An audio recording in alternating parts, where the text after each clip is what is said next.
I stare at the voicemail notification on my phone like it is a venomous snake coiled in the grass. The voice on the other end is completely devoid of emotion, an absolute death knell for the quiet and peaceful life I have built with my own two hands. Miss Hayes, your $500,000 mortgage is 90 days in default. My blood runs completely cold. I bought my home in Colorado entirely in cash. No mortgage. No debt. That was the absolute rule of my 20s. But as I will soon find out, my own parents decided my hard-earned home was their personal bank account, a golden ticket to fund a luxury lifestyle for my deadbeat brother. They thought I would just cry and quietly pay the bill like I always did.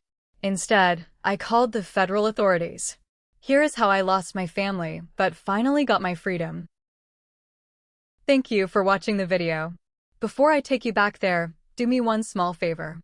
Take a second to like and subscribe, and tell me in the comments where you are watching from and what time it is where you are. It helps more than you know. My name is Nadine, and I am 34 years old. For my entire life, I was the designated wallet of the Hayes family. I work as a grant administrator for the Department of Education. It is a quiet, meticulous job. I deal with compliance, regulations, and strict oversight. I live for rules. I thrive on order. But in my family, rules did not apply and boundaries were treated as personal insults. My younger brother, Blaine, was the absolute golden child of our family. He was the undisputed king of a fragile kingdom built entirely on my parents' delusions. While I worked double shifts at a diner to pay for my own community college classes, Blaine was handed the keys to brand new cars that he inevitably wrecked within months.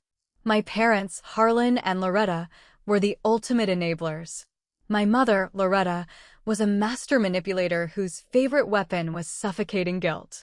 My father, Harlan, used his loud, booming voice to bulldoze anyone who dared to question their sheer absolute favoritism. I was just the prey. I existed only to be hunted for resources whenever the Golden Prince needed another massive bailout. I kept a journal for years, documenting the financial bleeding. $15,000 for Blaine's legal fees when he got into a bar fight. $20,000 for my mother's supposed medical emergencies, which miraculously healed right around the time she came home with a completely new facelift. Every time I tried to say no, the mask would slip.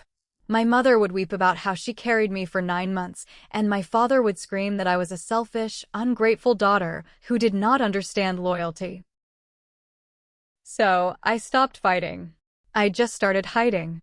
I spent the last decade pouring every single spare penny I earned into buying my own sanctuary away from them. It was a beautiful, modest 3-bedroom house in the quiet suburbs of Denver. $350,000, paid entirely in cash. It took a decade of bringing my lunch in plastic containers, skipping vacations, and wearing thrift store clothes. I did not want to owe anyone anything. I wanted to be completely untouchable. But little did they know, the very compliance skills I used at my desk every single day were about to become the exact weapon I used to tear their empire down. The day the trap snapped shut was a mundane Tuesday afternoon. I was sitting in my cubicle, reviewing grant applications, when that terrifying voicemail arrived from Sterling Heritage Bank. A $500,000 loan. 90 days past due. Imminent foreclosure. I listened to the recording 3 times. The words washed over me, chilling me to my absolute core. I called the bank back immediately. My hands were visibly shaking, but my voice was completely frozen. I told the representative that there had been a staggering mistake. I did not have a mortgage. I owned my property outright. The woman on the phone typed for what felt like an eternity. When she finally spoke, her words completely shattered my reality. She said the file showed a massive cash-out refinance, signed in person at their downtown branch. The authorized signers on the account were Harlan and Loretta Hayes. I dropped the phone. The air was completely sucked out of the room. For months ago, my mother had visited me, crying frantically about needing to see some of my old medical paperwork for a supposed insurance audit. I had let her dig through my filing cabinet. She had smiled, a thin, predatory smile, and told me I was such a good, organized daughter. The mask had slipped right then, and I had been too blind to notice. Now, the sheer betrayal hit me like a physical blow. The drive to their house in Boulder took exactly 40 minutes. I spent every single second of it piecing together the horrifying truth of what they had done to me. When I pulled onto their quiet, tree-lined street, I did not even need to knock on the front door to find out where my $500,000 had gone. Sitting right in their driveway was an utterly massive, luxury recreational vehicle. It was brand new, gleaming in the afternoon sun, easily worth $150,000. Next to it sat a polished, slate-gray Porsche 911. And parked right on the pristine front lawn, wrapped in an absurd, gigantic red ribbon, was a brand-new luxury wakeboard boat. They were having a backyard barbecue. My parents stepped out of the luxury motorhome holding crystal wine glasses, laughing loudly. Loretta saw me standing on the sidewalk. She did not even flinch. She just took a sip of her expensive wine. "Where did you get $500,000? I asked. My voice was dangerously quiet. My father laughed, a loud, grating sound that echoed down the street. He walked over and patted the shiny hood of the sports car. "We used your house, Nadine. Blaine needed a car for his new business ventures, and your mother, and I needed to finally relax. You are family. Family shares everything." Loretta stepped forward, adopting her usual victim posture, though her eyes were shining with sheer absolute greed. "We raised you, Nadine. We gave you life. This is just your payback. You have that safe government job. You can easily make the monthly payments." I looked at the boat. I looked at the Porsche. Then I looked at the two people who were supposed to unconditionally protect me. The absolute audacity of their entitlement was staggering. They had placed a massive, suffocating trap over my entire life, expecting me to just silently drown under the crushing weight of their greed. "You forged my signature," I said. "That is fraud." "Do not be so dramatic," my mother scoffed, waving her manicured hand in the air. "We just used that old medical power of attorney you signed when you had your appendix removed." The bank teller was an absolute idiot. "We just adjusted the dates." "Nobody cares, Nadine. Are you really going to ruin this family over money?" I stared at them. I did not yell. I did not cry. My internal world had completely frozen over. The scared, compliant daughter they had known was utterly dead, replaced by someone entirely unbothered by their pathetic emotional blackmail. I looked my mother dead in the eyes. "Enjoy the boat," I said. I turned around, walked back to my car, and drove away. Little did they know, I was not driving home to figure out a monthly budget. I was driving to burn their golden kingdoms straight to the ground.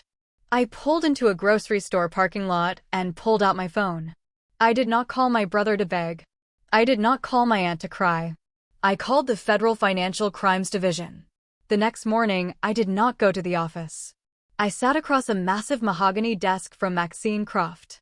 Maxine was a 55-year-old defense attorney who specialized in massive institutional financial crimes. She did not offer me tissues or sympathy. She offered me pure, unadulterated strategy. I laid out the timeline, the heavily altered medical power of attorney, and the absurd luxury purchases sitting in my parents' driveway. Maxine looked at the forged legal documents. "They are not just bad parents, Nadine," she said, her voice entirely flat. "They are felons. This is federal identity theft, mortgage fraud, and wire fraud. Are you prepared to see your own flesh and blood wear orange jumpsuits?" I did not even blink. Absolutely. For the next 3 weeks, I went to work, smiled at my colleagues, and lived my quiet, predictable life. But every single evening, I worked directly with federal investigators. This is where my career in government compliance became my ultimate weapon. I knew exactly how to track illicit funds. I knew exactly how to pull the metadata from the bank's digital portals, and I knew how to structure an evidentiary timeline that left absolutely zero room for reasonable doubt. The hammer fell on a beautiful Tuesday morning. I was sitting at my desk when my phone started vibrating relentlessly. I ignored it. I already knew exactly what was happening.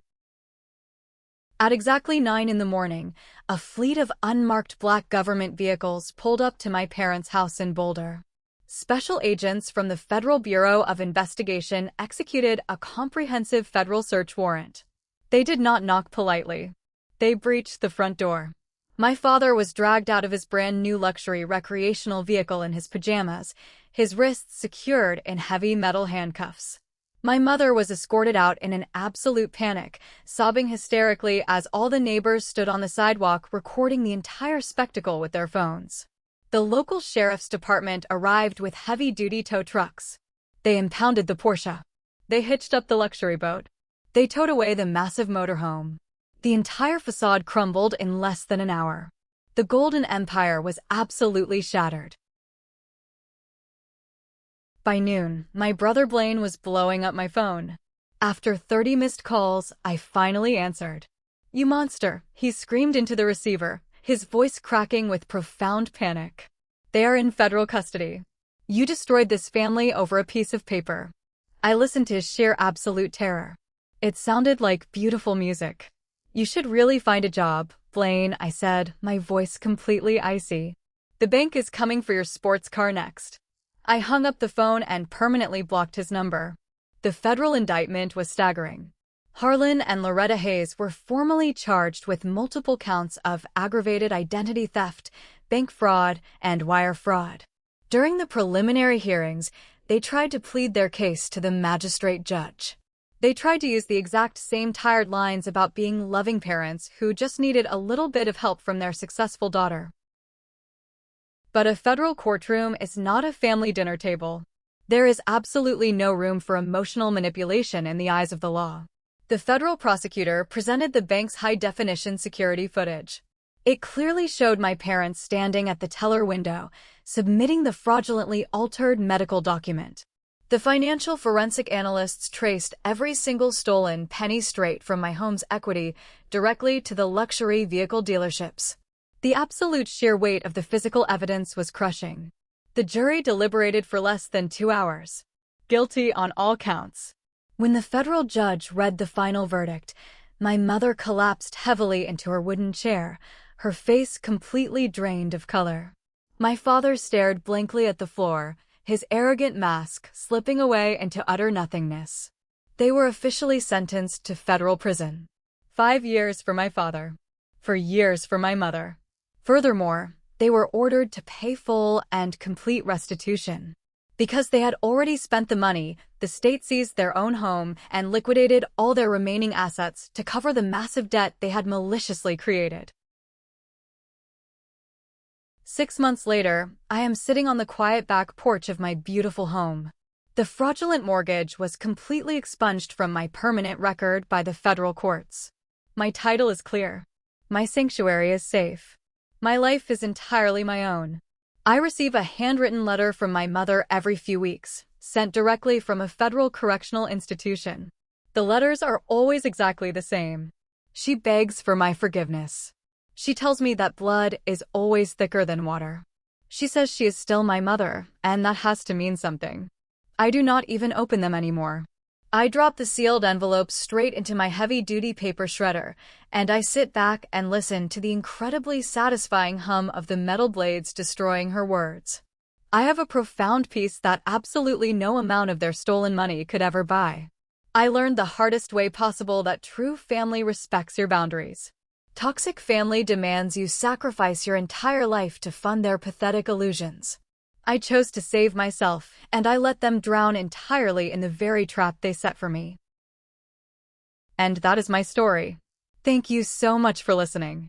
Have you ever had to cut ties with a completely toxic family member to protect your own peace? Tell me your story in the comments below. And if this video resonated with you, please hit that like button and subscribe for more stories of justice being served. Stay strong, ladies.